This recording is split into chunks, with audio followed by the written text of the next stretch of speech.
Goodbye.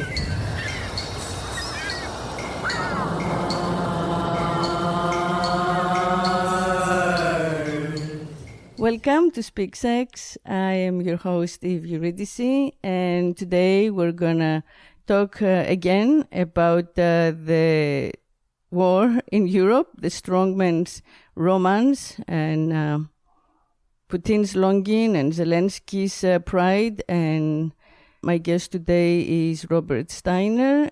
He's the writer of 9 or 10 books. His best-known books are Matinee, which was his earliest book, and True Nowhere, which came 30 years later. Welcome to the show, Bob. Thank you. Hi, thank you. So I know, we talk about all kinds of things, but I wanted us to kind of try and unpack what's happening right now, because there is so much information bombarding us at once, and I'm sure bombarding the Europeans on all sides at once, and it's hard to understand what's what. So for me, the way I see it is that this is how patriarchies survive, right? Which is like not rationally, and the whole kind of like cult of the strongman is back, and the breast beating among all sides, as far as I can see it, or the main 3 sides, meaning Russia, represented by Putin, Ukraine, represented by Zelensky, and to a lesser extent the Americans, represented by the Biden administration. So, yeah. Well, what do you think?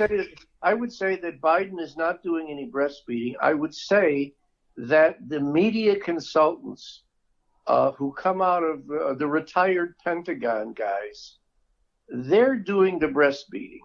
Mm-hmm. And some of the war correspondents are doing the breastfeeding, but I always give war correspondents a big break because they're there. And I think I go back all the way to Vietnam to a great young reporter, John Lawrence. He was Cronkite's protege, and he had a complete meltdown. And Morley Safer had a meltdown. And, Arwood Damon, Michael Ware in Iraq, they have meltdowns. And we just saw one with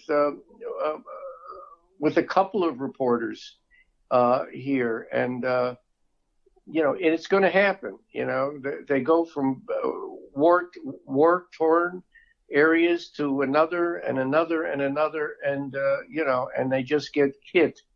And Richard Engel just got attacked, but yeah, the real mongering of war is always from the retired Pentagon people who say, well, we hate this, we hate war. Well, we hate, we hate Russia, and in a kind of like blink, for me, the contradiction here is in the same breath, they say, oh, we live in a post-war moment. How could he dare remember war? But in the same breath, basically, they're saying, oh, Russia is back because it was the Soviet Union. It's our traditional enemy. So they couldn't, they couldn't be decent. And there is no effort on our part to kind of understand both sides, And the same thing, like when you say the war correspondents, they're supposed to be neutral. But they're not. They're very clearly from the get-go taking sides and, making assumptions that I think America tends to make, which we can't make from as far, from the distance that we look at it from. We making the assumptions that Zelensky is a Democrat, which may be true, maybe not be true, but we certainly are not equipped to know. No. What Zelensky is, he's the Jew of today, and it brings out in lots of people that it's not accidental that right now, as we're talking, that the new prime minister of Israel is in Moscow talking to Putin. It's not accidental.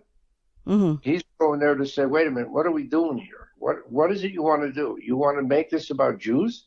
No, I don't think he wants to make this about Jews. I think. Well, no, I know he doesn't. I know Putin doesn't. I don't think Putin gives a shit about Jews. Yeah, I think that actually the reason Israel has not condemned as loudly as everybody else and as quickly is because they have been condemned by the same bodies, the UN and everybody else, for the recent aggressions in Palestine. Yes, so they understand, they kind of like can empathize. They've been accused of war crimes. Right, and exactly. War crimes in Gaza, in the West Bank.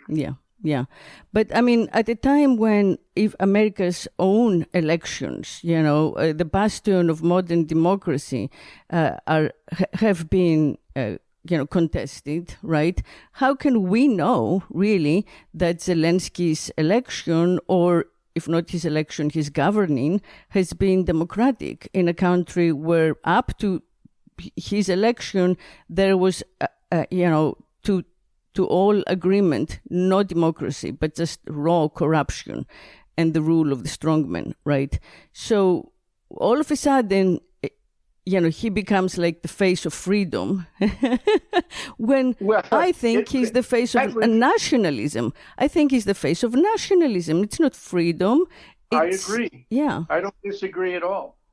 The only way, the best way to fight an invader of any kind, wherever you are, is to invoke whatever nationalistic pride you can invoke. You drag out everything there is. We've done it in this country. We played the national anthem at fucking football games. That's insane. Football games and baseball games have nothing to do with defending the nation, but we do it. We do it all the time to remind people that democracy gave you baseball. And in my lifetime, if the Ruskies took over, there's no more baseball. Well, so they'll drag out anything that is potentially populist, and I mean that in the most negative sense. That drags out the most visceral national identity there is, whatever it is. I mean, when the Vietnam War was on, there were pictures of Farrah Fawcett all over the place. We're fighting the Vietnamese for Farrah Fawcett to remain unsullied as a blonde in whatever, I forgot what the name of the show is. Charlie's Angels. John Forsythe was the star. Mm-hmm. And that's never changed. Zelensky the comedian, whatever else he is, and maybe he ends up being a true hero, but the likelihood he dies in his bunker, but it's no different in the world from what Donald Trump was. It's a TV star. Ronald Reagan was a movie star, and Ronald Reagan in all of his campaign speeches quoted movies. Yeah, I used to watch them and say to my dad, who loved Reagan, "Dad, that's from 40 Seconds Over Tokyo, Dad. That's from The Last Hurrah, Dad." Mm-hmm.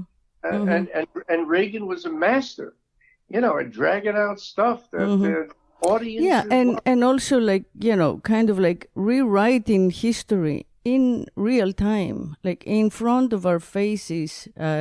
Zelensky is using, these emotions of war, like the drumbeat of war and empathy and sympathy for the victims of war, to kind of rewrite the facts, to make himself appear as if he's already a member of NATO, as if he's already a member, a partner in EU. Listen, I watched I'm sorry, go ahead. No, when clearly that has been the problem, that, if he had been willing to say that he was going to withdraw the application for membership, none of this would have happened.